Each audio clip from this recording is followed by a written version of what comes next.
Hello students, আশা করছি তোমরা সবাই ভালো আছো। এসএমএস ডিজিটালে তোমাদের আবার স্বাগত।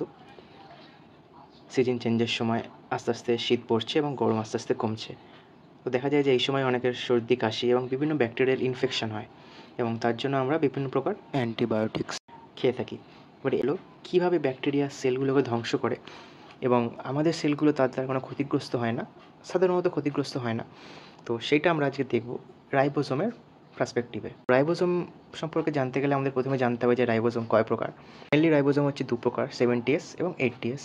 এই 70S রাইবোসোম দেখতে পাওয়া যায় প্রধানত প্রোক্যারিওটিসের মধ্যে, এবং যেমন হচ্ছে ব্যাকটেরিয়াতে এই 70S রাইবোসোম লক্ষ্য করা যায়।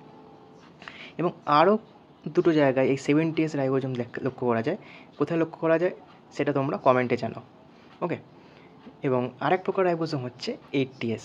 তো 80S রাইবোসোম প্রধানত থাকে ইউক্যারিওটিক সেলে। মজার বিষয় হচ্ছে এই, যখন আমরা অ্যান্টিবায়োটিক খাই, সেই অ্যান্টিবায়োটিক ড্রাগগুলো কিন্তু এই 70S রাইবোসোমের যে কাজ, সেই কাজগুলো কিন্তু বন্ধ করে। কিন্তু এই যে 80S রাইবোসোমগুলি হয়, এই 80S রাইবোসোমগুলি অ্যান্টিবায়োটিকের বিরুদ্ধে প্রতিরোধ গড়ে তোলে, যার ফলে কী হয়, এই 80S রাইবোসোমের কোনো রোগ ক্ষতি হয় না। এই কারণেই ব্যাকটেরিয়াল সেলগুলি ধ্বংস হয়, কিন্তু আমাদের যে সেল বা ইউক্যারিওটিক সেল, তাদের কোনো রকম অসুবিধা হয় না।